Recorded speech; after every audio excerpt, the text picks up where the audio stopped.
अस्सलाम वालेकुम everyone, welcome to quantum mechanics one. So आज का हमारा टॉपिक है why is quantum mechanics so different and difficult. तो बेसिकली आज हम ये डिफाइन करेंगे कि quantum mechanics majority of the students को इतनी डिफिकल्ट क्यों लगती है।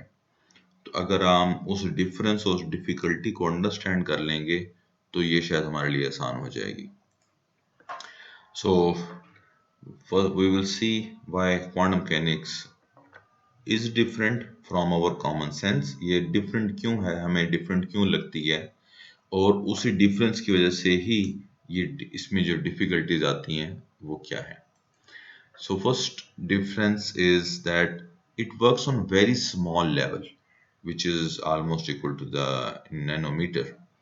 नैनो स्केल पर ये वर्क करती है, तो ये बहुत ही स्मॉल स्केल है। अब डिफिकल्टी इसमें ये है कि हम देख नहीं पाते इस लेवल को अपनी सिंपल आंखों से। So we can't see what's going on at the nano scale. ठीक है, तो हमें जब हम एक चीज को देख ही नहीं सकते तो ऑफ कोर्स हमें उस चीज के बारे में कुछ भी बयान करने में, कुछ भी एक्सप्लेन करने में उसको हमें डिफिकल्टी फेस होनी है। Another difference is we can't observe directly। अब क्योंकि ये हमें क्लियरली नजर नहीं आती विद सिंपल आईज, तो हम उसको डायरेक्टली ऑब्जर्व भी नहीं कर सकते। इनडायरेक्टली हमें करना पड़ता है of course with microscope and many other techniques. तो जब हम उनको डायरेक्टली ऑब्जर्व नहीं कर सकते तो इस वजह से जो डिफिकल्टी हमें फेस होती है वो ये है कि हम उनको फिर एक्सप्लेन नहीं कर पाते विदाउट सीइंग देम डायरेक्टली। जैसे कि क्लासिकल मैकेनिक्स में अगर हमने बताना है कि वो कार मूव करके जा रही है, तो हम एक लम्हे में बता सकते हैं कि वो कार किस पोजीशन पर थी, उसकी क्या डायमेंशन थी, उसका क्या कलर था। We can describe so many physical things about that specific car. लेकिन ऐसे ही अगर हमारे सामने इस वक्त आपके सामने भी कई फोटॉन्स मूव कर रहे हैं, लेकिन आप उनको नहीं देख सकते कि कौन सा फोटॉन है, कहाँ जा रहा है, उसकी कितनी स्पीड है, उसकी क्या पोजीशन है। You can't observe them directly. तो इस वजह से हमें ये डिफिकल्टी फेस होती है कि जब हम चीज़ों को देख नहीं सकते डायरेक्टली तो हम उनको एक्सप्लेन भी नहीं कर सकते। अब उनको एक्सप्लेन तो करना है, तो एक और डिफरेंस ये आ जाता है कि फिर उनको ऑब्जर्व करने के लिए हमें सोफिस्टिकेटेड डिवाइसेस चाहिए, राइट।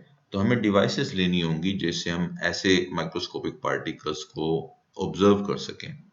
लेकिन उसमें फिर एक और डिफिकल्टी आती है। उसमें डिफिकल्टी ये है, ये क्वांटम मैकेनिक्स की आप समझ लें कि रूह है। ये जो सेंटेंस मैं बयान करने जा रहा हूँ, that the act of observation changes the behaviour of the particles. ये क्वांटम मैकेनिक्स की बुनियाद है, राइट। हम इसको फर्दर लेक्चर्स में एक्सप्लेन करेंगे। अब हमने सोफिस्टिकेटेड डिवाइसेस बना ली, फर्ज कर लें हमने माइक्रोस्कोप बना लिए, हमने और कई डिवाइसेस बना ली जिससे हम माइक्रोस्कोपिक पार्टिकल को ऑब्जर्व कर सकते हैं, लाइक अल्ट्रा कोल्ड एटम्स की डिवाइसेस एटसेट्रा। लेकिन उसमें भी फिर डिफिकल्टी है। उसमें डिफिकल्टी ये है कि जो माइक्रोस्कोपिक पार्टिकल्स हैं, ये वहाँ नेचुरल फिनोमिना एग्जिस्ट करता है एटॉमिक लेवल पर, कि जब आप उनको देखते हैं, ऑब्जर्व करते हैं, तो वो अपना बिहेवियर जो है वो फौरन से बदल लेते हैं। It's just like they have some sense of observation। जैसे ही पार्टिकल को पता चलता है कि उसको कोई देख रहा है, तो वो अपने बिहेवियर को बदल लेता है, अपनी पोजीशन को या मोमेंटम को या वेलोसिटी को। It changes itself as it get to know that someone is observing। तो ये एक डिफिकल्टी है कि जब वो अपनी हालत ही बदल लेता है तो हम उसको कैसे एक्सप्लेन करें फिर। अब एक और डिफरेंस ये है कि इस नैनो स्केल पे, जिस पे हम क्वांटम मैकेनिक्स को स्टडी करना चाहते हैं, इस पर न्यूटन की इक्वेशंस जो हैं वो फेल हो जाती हैं। न्यूटन की इक्वेशन है F is equal to ma और F is equal to minus F, like the third law of motion. But वो इलेक्ट्रॉन्स, प्रोटॉन, न्यूट्रॉन्स इनके ऊपर अप्लाई नहीं होती। तो न्यूटन की इक्वेशंस हैं वो इलेक्ट्रॉन की मोशन को एक्सप्लेन नहीं करते, या हम उसको डिस्क्राइब नहीं कर सकते उस इक्वेशन से।